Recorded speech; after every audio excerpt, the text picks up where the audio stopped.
Papa Pete. I'd like to tell you about my road trip along the path taken by Lewis and Clark and the Corps of Discovery many years ago. They started near St. Louis, Missouri. For reference, the little musical symbol is on the St. Louis Arch. My first stop was the Camp River du Bois State Historical Site in Hartford, Illinois. I've heard they have a great museum there. Unfortunately, at least in October, it is closed on Mondays and Tuesdays, and I was there on a Tuesday. But I was able to walk around their replica fort. The Corps spent the winter of 1803 to 1804 in structures similar to this one.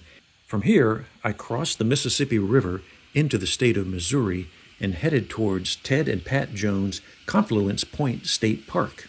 On my way, I passed these locks on the Mississippi River, which were just kind of a good reminder to me of how much commerce still goes up and down the Mississippi River.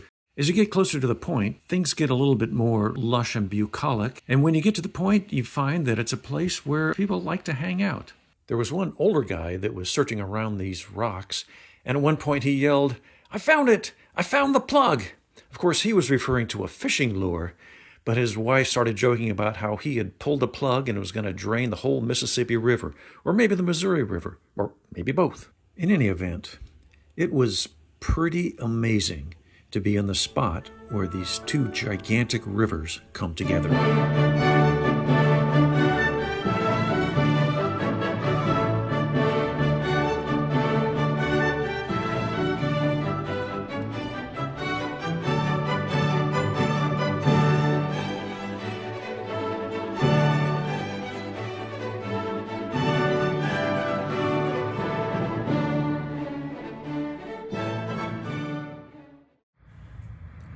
The next morning, I headed to the water's edge in St. Charles, Missouri.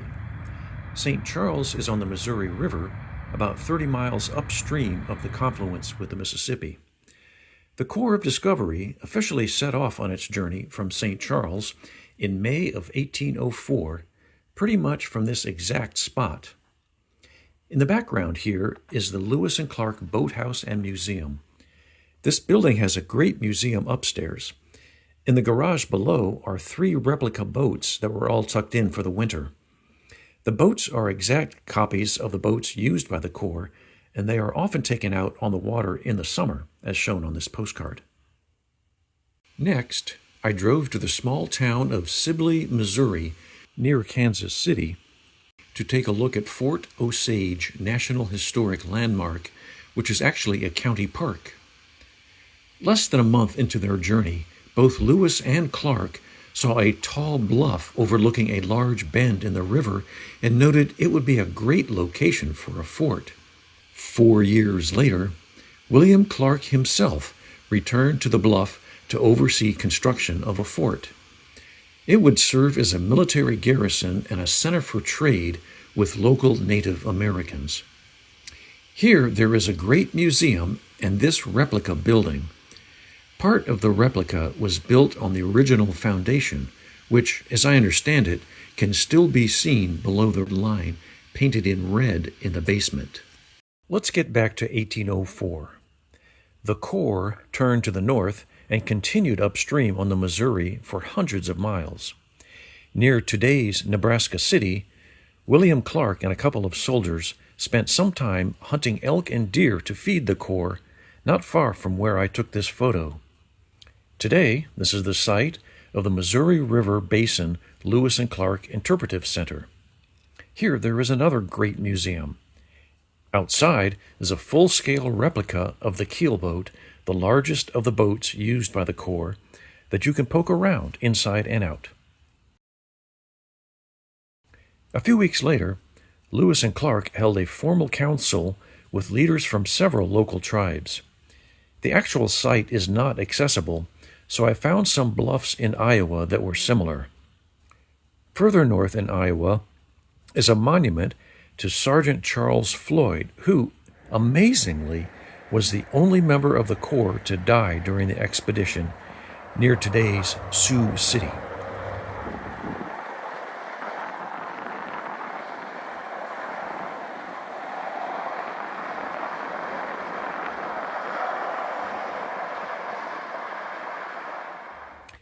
It's not always easy to get near the Missouri River by car, so I tried to take advantage of every opportunity.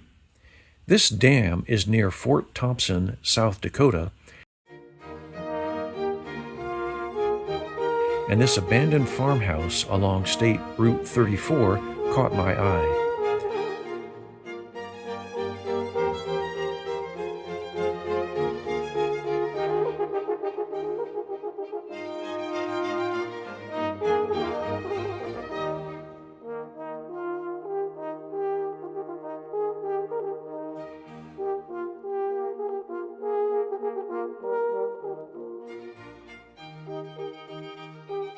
Further along is a recreation area with river access.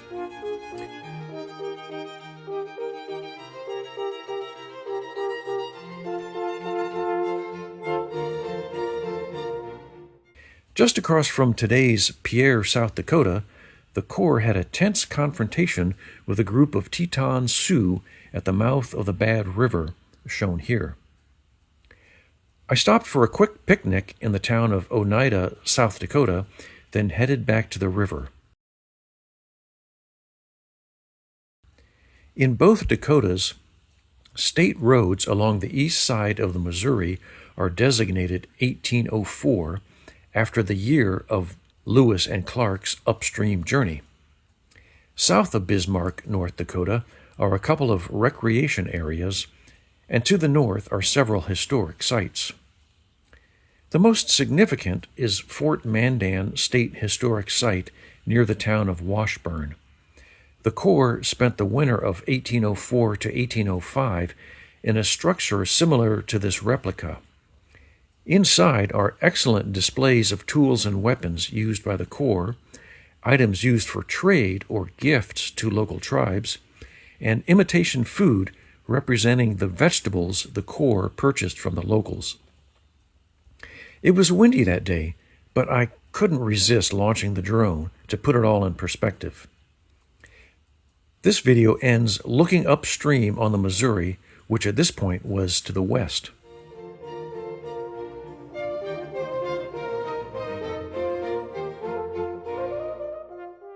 It turns out the replica fort is several miles from the actual location of the original fort. Just on principle, I drove to a historical marker situated on a bluff overlooking the actual site, which is somewhere in the thick woods below. This is the Fort Mandan Overlook State Historic Site.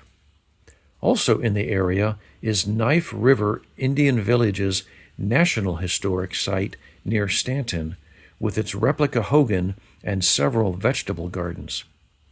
It's hard to see here, but the rippled surface of the meadow is the result of a city's worth of abandoned hogans collapsing and eventually being overgrown by grass. You might be able to make out similar rippling at nearby Fort Clark State Historic Site, which also had a city's worth of hogans.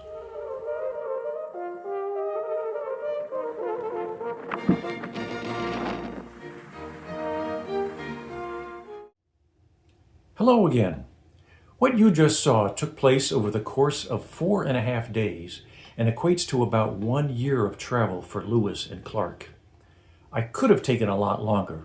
I know there are many more museums and visitor centers and at least 2 more life-size replicas of the keel boat. But like everyone else, I do not have unlimited time and resources. Also, it was well into autumn, and I wanted to get through the mountains before the snow got there.